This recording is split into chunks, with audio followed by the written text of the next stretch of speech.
Thank you all for being here.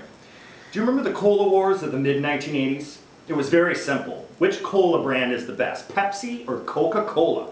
Television campaigns, lines being drawn in the sand, brother against brother in an epic battle royale of high fructose corn syrup superiority. Well, here we are some 30 years later, and once again there's another cola war. However, this is not a battle being fought in advertising campaigns or blind taste tests. This is a fight in our homes and schools. Through the massive consumption of refined sugar, our children and adolescents are becoming overweight and unhealthy in alarming numbers. Controlling the intake of soda and other sugary beverages is a good place to start reversing this trend of obesity and unhealthy lifestyles. Whether it's through health standards in our households, in schools, we need to take notice of the damage overconsumption of sugary beverages and what it's doing to our children. Through the power of knowledge, we can ensure a healthier lifestyle for generations to come. I'm going to share with you some facts about this liquid candy and what are some of the problems with too much sugary soda in our children's diet.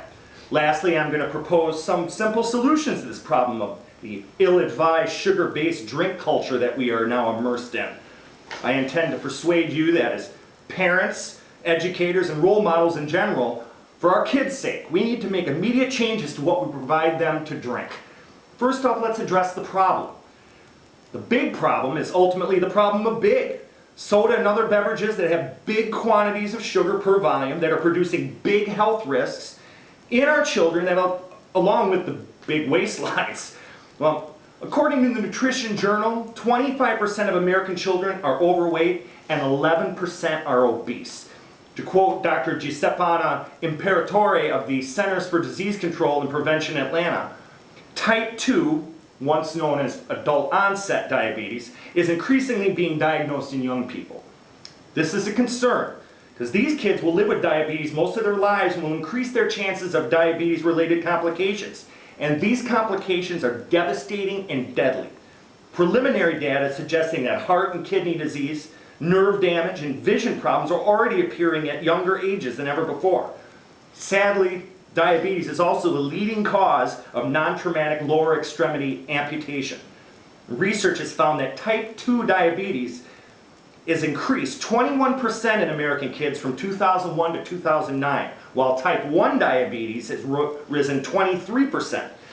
Also, because of its direct link to cancer, obesity is now considered the second leading cause of death in the United States. According to the Journal of the American Medical Association, obese people are 70% more likely to develop pancreatic cancer, which tragically has a 95% mortality rate.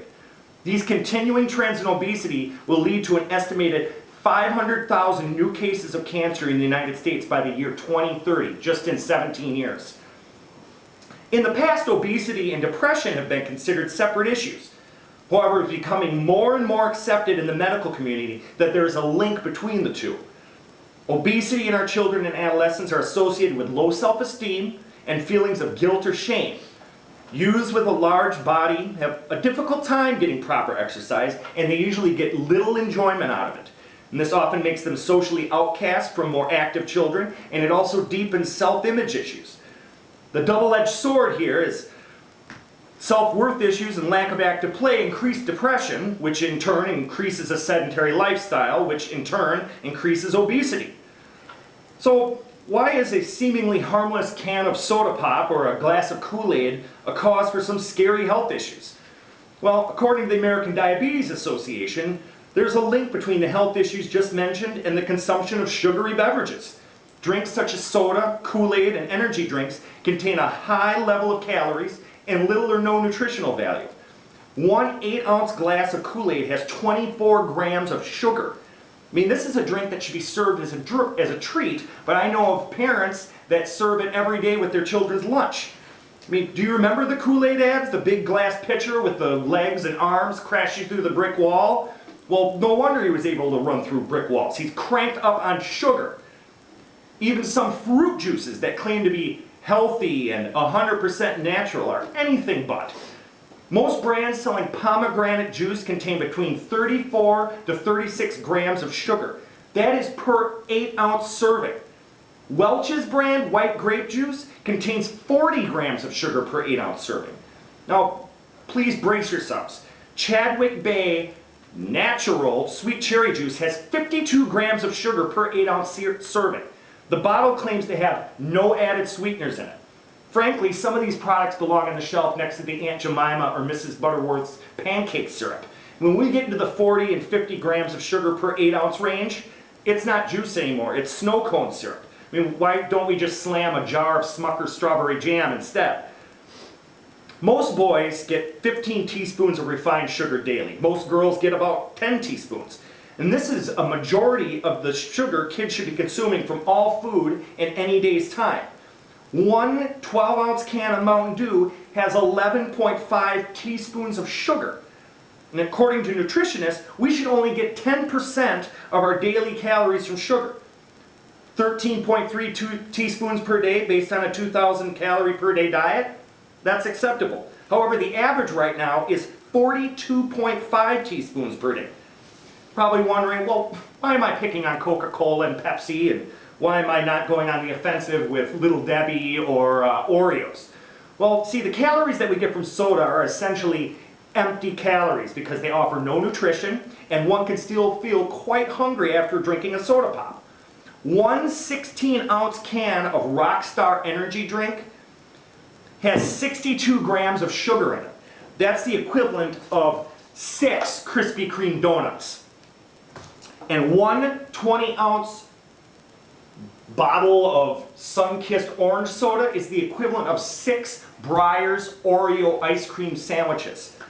See, if you eat 6 donuts, and you probably aren't going to have any room for soda, but if you drink a soda, you probably are still going to have some room for some donuts. And another big problem is when you're drinking soda, you get a big rise in your glucose and sugar level, and then you get an immediate crash, and it just ends up making you much hungrier. Like take 2 ounces of chocolate, for example. That contains 30 grams of sugar and the same calories as 3 bananas. However, bananas have no sugar and will satiate your hunger much longer than any chocolate bar ever will. Big problem as well is that we just get more bang for our buck with soda. I mean, the trend of the super size and the big gulp for $1.80, you can get 744 calories in a container like this. This is 180 grams of sugar just in this container. Well, I'm not really some sort of sugar Nazi. I enjoy a can of soda just like the next person. However, too much is just that. How can we make simple adjustments in our lifestyles and take the first steps towards healthier bodies? I mean, there are solutions to this problem of overconsumption, and they're quite easy to implement into our lives. First things first, we need to educate ourselves and our children.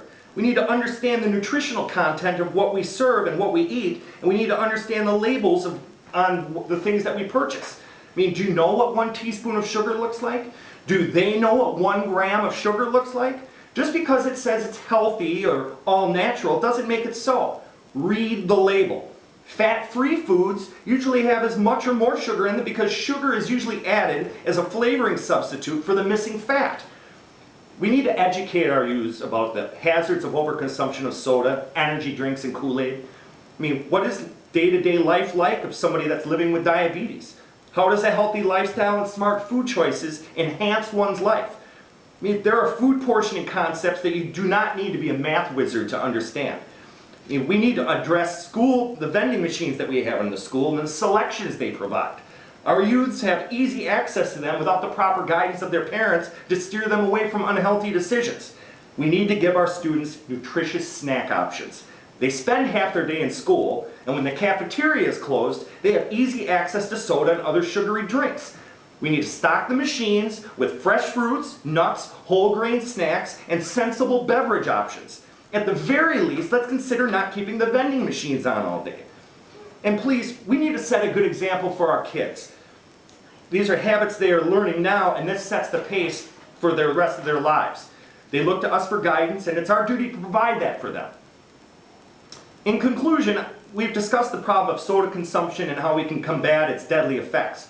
And I've shared with you some of the statistical evidence of these dangers and the future health problems of a sugar-based diet. I have discussed some of the causes of this epidemic and how we have placed ourselves and children at this unhealthy crossroad.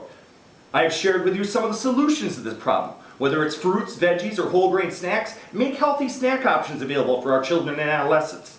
Educate early and often about sensible snack choices. How much is too much? Remember that they look up to us as parents, siblings, and educators. We can't let them down. Our youth have become increasingly unhealthy because they are consuming too much sugar. We need to seriously decrease our intake of sugar-based beverages and remember that they are a treat that should be consumed sparingly. We need to take control of our health of our children and make better options available for them. Educate them on the importance of healthy portions and eating habits. In this fast-paced, on-the-go world we live in, we usually go for things that are more convenient, but we must make time for our children.